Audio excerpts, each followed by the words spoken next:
Assalamu alaikum wa rahmatullahi wa barakatuh. Pour la deuxième année du collège, quelques activités sur les séismes. Alors, question 1, comparer les dégâts provoqués par les séismes dans les deux cas. Premier cas, comme vous le constatez, les dégâts sont très importants avec effondrement des constructions, alors que dans le deuxième cas, il y a peu de dégâts. Deuxième question, émettre une hypothèse expliquant ces constatations. Bien sûr, notre hypothèse, ça sera les deux séismes n'ont pas la même intensité. Question suivante, expliquez comment est obtenu un sismogramme. Comme vous le constatez, notre document représente un sismogramme, un sismographe plutôt. C'est l'appareil qui nous permet d'enregistrer bien sûr d'enregistrer les ondes sismiques bien sûr, et on obtient ce qu'on appelle un sismogramme. Effectivement, un sismogramme est un enregistrement obtenu par un sismographe. Document suivant, comme vous le constatez, c'est le séisme, représente le séisme de Los Angeles, localisation et sismogramme en différentes stations. Nous avons trois stations, celle de Tokyo, celle de Papeete et celle de Montréal. Comme vous le constatez, les trois sismogrammes enregistrés au niveau de chaque station des trois stations. Alors, l'échelle proposée, comme vous le constatez, c'est je vais le montrer, c'est 1,5 cm bien sûr, qui représente 3200 km. D1, ce sera la distance entre l'épicentre, c'est-à-dire bien sûr la localisation de notre séisme, l'épicentre de ce séisme, et bien sûr la station de Tokyo. Alors que D2, ça sera bien sûr la distance entre Los Angeles et Papeete, et D3, je m'excuse, D3 dans ce cas-là, c'est la distance entre Los Angeles et Montréal. Donc, j'ai la distance, j'ai bien sûr le temps, comme vous le constatez. Donc, le temps d'arrivée des ondes à Tokyo, c'est 1 heure, 1 minute 32 secondes. Bien sûr, dans le cas de Montréal, dans ce cas-là, le temps d'arrivée des ondes sismiques à Atlanta plutôt. À Atlanta et non pas à Montréal, j'ai fait une petite erreur. Donc, c'est 26 minutes 40 secondes, alors que dans la troisième station, bien sûr, dans ce cas-là, c'est Papeete, le temps est de 41 minutes 40 secondes. Alors, document B, la propagation des ondes sismiques à partir du foyer, comme vous le constatez bien sûr. Nous avons Tokyo et nous avons Atlanta qui sont représentés sur ce document.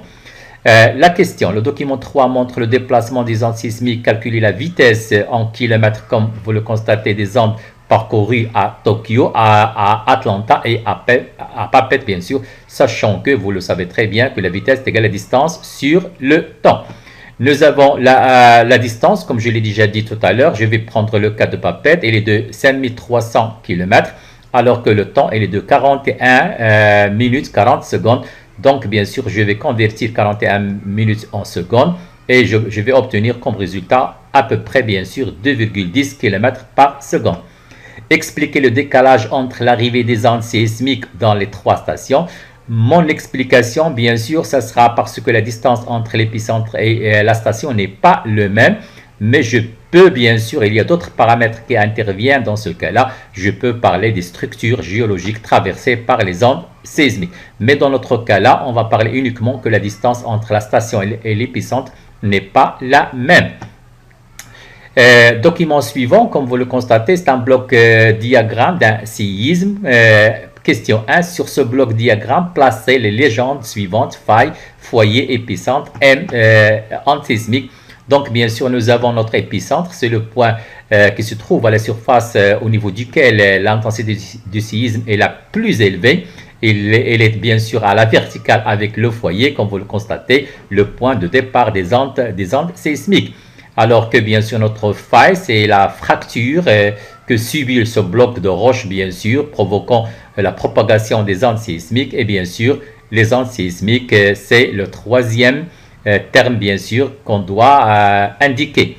Deuxième question, classer les points A, B et C dans l'ordre décroissant par rapport aux dégâts. Donc décroissant, c'est-à-dire on doit commencer par C, c'est le point le plus loin, bien sûr, donc les dégâts ils seront minimes, donc suivi par A.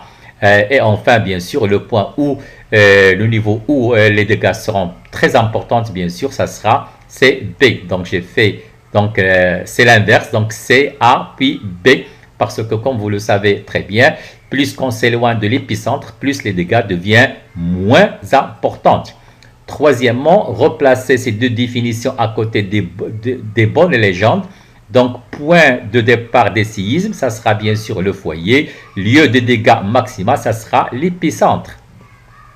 Je continue. Donc, ce document nous montre les variations de la vitesse des ondes sismiques. Il révèle la structure du globe terrestre comme nous l'avons déjà vu. Donc, nous avons document A, repérage des limites d'une plaque, et petit b, propagation des ondes sismiques.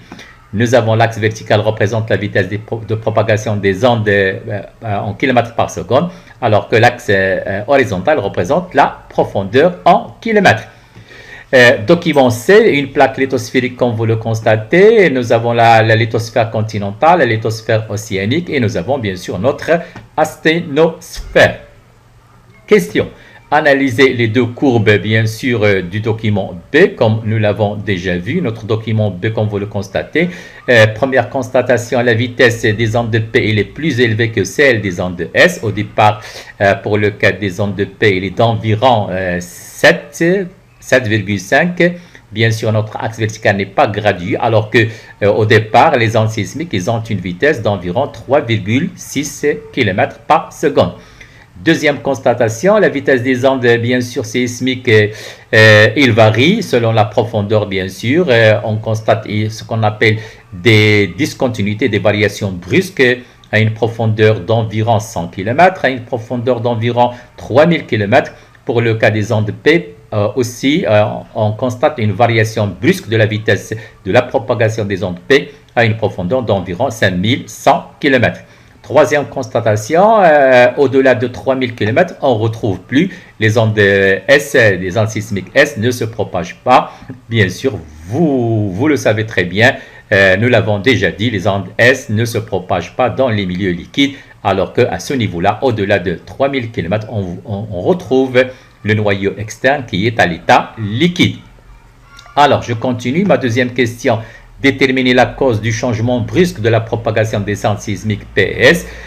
Bien sûr, nous l'avons déjà dit, ceci peut être expliqué par le fait que les ondes sismiques, soit P, soit S, vont traverser deux couches différentes, bien sûr, qui ont des densités différentes et aussi de composition, bien sûr, rocheuse différentes. On parle essentiellement de la densité. Petit 3, sur quoi repose la lithosphère? Bien sûr, vous le savez très bien, elle repose sur l'asténosphère. Comparer la lithosphère océanique et la lithosphère continentale, nous l'avons déjà dit, bien sûr, on voit très bien que la lithosphère continentale elle est plus épaisse que la lithosphère océanique. Je continue, je m'excuse. Donc, la quatrième question, c'est ça, bien sûr, la comparaison entre la lithosphère océanique et la lithosphère continentale. Document suivant. La structure interne du globe terrestre, on voit très bien les discontinuités, les trois discontinuités, bien sûr celle de Moreau, celle de Gutenberg et celle de Lehmann. Vous vous souvenez bien que la discontinuité de Moreau sépare la croûte terrestre avec le manteau supérieur, la discontinuité de Gutenberg sépare le noyau externe du manteau, et celle de Lehmann sépare le noyau interne du noyau externe. Effectivement, notre croûte terrestre, manteau supérieur avec la croûte constitue la lithosphère. Le manteau est constitué bien sûr dans ce cas-là d'un manteau profond inférieur, manteau moyen, alors que le manteau supérieur, comme je l'ai déjà dit, avec la croûte terrestre constitue la lithosphère. Nous avons notre noyau externe et notre graine, ou appelé aussi noyau interne. Question 1. Citer les différentes parties du globe terrestre, nous l'avons déjà vu. Petit 2. Qu'appelle-t-on la limite entre deux couches? Donc, c'est déjà dit, c'est la discontinuité. 3. Donner le nom de l'enveloppe rigide constituée par la croûte terrestre et le manteau supérieur, c'est la lithosphère, je l'ai déjà dit. Et la quatrième question, quel est le nom de la partie la moins rigide du manteau? C'est l'asténosphère. Document 3, il représente la répartition des séismes à la surface de la Terre. Comme vous le constatez, notre question nous demande de décrire, de faire une description de la répartition des séismes sur la surface de la Terre. Vous voyez très bien que les séismes se répartissent notamment au niveau des limites entre les plaques. Merci.